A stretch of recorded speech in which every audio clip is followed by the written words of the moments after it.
जय प्रभु यीशु। आमीन। हालेलुया।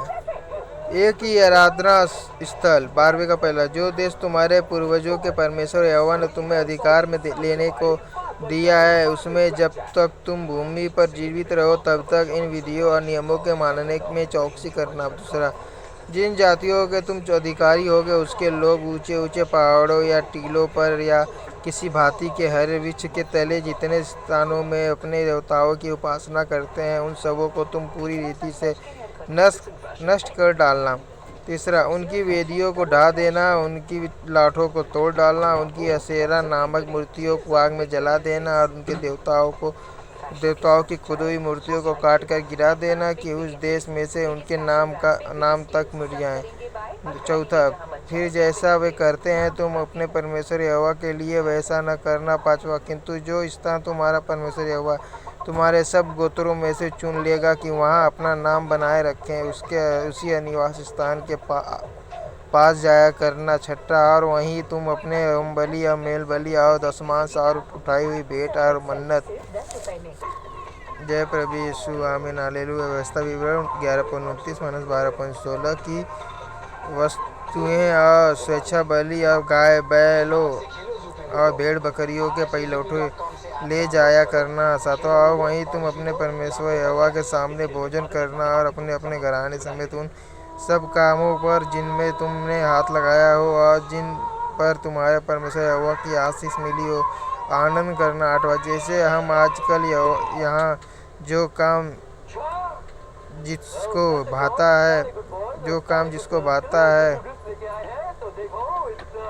जिन पर तुम्हारे परमेश्वर यहोवा की आशीष मिली हो, आनंद करना।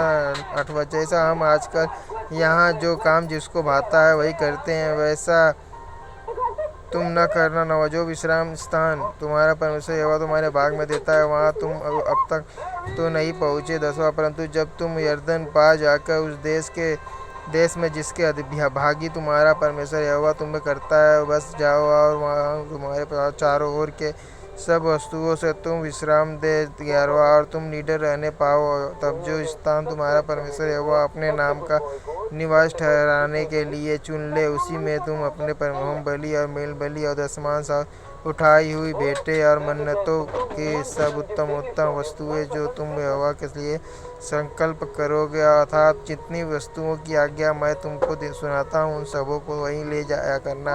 12वां, और वहाँ तुम अपने अपने बेटे बेटियों और दासियों सहित अपने परमेश्वर यहोवा के सामने आनंद करना। और जो लेवी तुम्हारे फाटकों में रहे वह भी आनंद करे, क्योंकि उसका तुम्हारे संग कोई निज भाग या अंश न होगा। 13वां, सावधान रहना कि तू अपने होम बलियों को हर एक स्थान पर जो देखने में आए न चढ़ाना।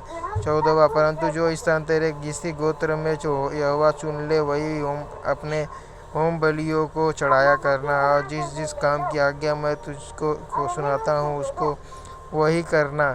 15वां, परंतु तू अपने सब फाटकों के भीतर अपने जी की इच्छा और अपने परमेश्वर यहोवा की दी हुई आशीष के अनुसार पशु मार के खा सकेगा। शुद्ध अशुद्ध मनुष्य दोनों खा सकेगा वे, जैसा कि चकोर और हरीड़ का मांस। 16वां, परंतु जय प्रभु यीशु। आमीन। हालेलुया। व्यवस्था 12:17-13:3 इसका लहू न खाना, उसे जल के समान भूमि पर उड़ेल देना। 17वां, फिर अपने अन्न या नए दाखमधु या टटके तेल का दशमांश और अपने गाय बैलों या भेड़ बकरियों के पहिलौठे और अपनी मन्नतों की कोई वस्तु या और अपने स्वेच्छा बलि और उठाई हुई भेंटें अपने सब फाटकों के भीतर न खाना। 18वां, उन्हें अपने परमेश्वर यहोवा के भीतर न खाना। 18वां, उन्हें अपने परमेश्वर यहोवा के सामने उसी स्थान पर जिसको वह चुने अपने बेटे बेटियों और दास दासियों के और जो लेवी तेरे फाटकों के भीतर रहेंगे उनके साथ खाना।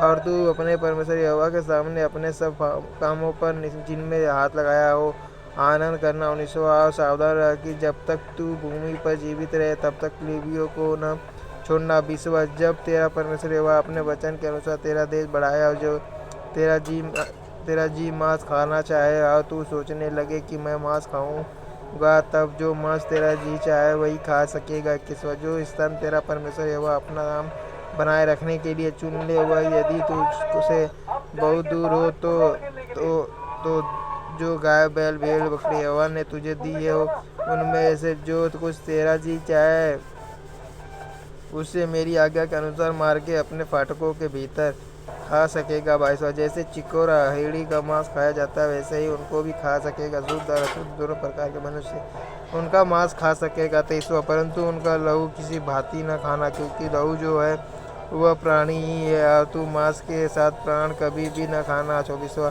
उनको न खाना, उसे जल के समान भूमि पर उड़ेल देना। 25वां तू उसे न खाना इसलिए कि वह काम करने से जो यहोवा की दृष्टि में ठीक है तेरा और तेरे बाद तेरे वंश का भी भला हो। 26वां परंतु जब तू कोई वस्तु पवित्र करके या मन्नत माने तो ऐसी वस्तुएं लेकर उस स्थान को जाना जिसको यहोवा चुन लेगा। 27वां और वहाँ अपने होम बलियों के मांस और लहू दोनों को अपने परमेश्वर यहोवा की वेदी पर चढ़ाना और मेल बलियों का लहू उसकी वेदी पर उड़ेल कर उनका मांस खाना। 28वां इन बातों को जिनकी आज्ञा मैं तुझे सुनाता हूँ चित्त लगाकर सुन कि जब तू वह काम करे जो तेरे परमेश्वर यहोवा की दृष्टि में भला और ठीक है, तब तेरा और तेरे बाद तेरे वंश का भी सदा भला होता रहे। जय प्रभु यीशु। आमीन। Hallelujah hallelujah hallelujah hallelujah hallelujah. जय प्रभु यीशु। आमीन। कोई कुछ कह नहीं रहा आपको, सब साम्राज्य के सीधे होने का फायदा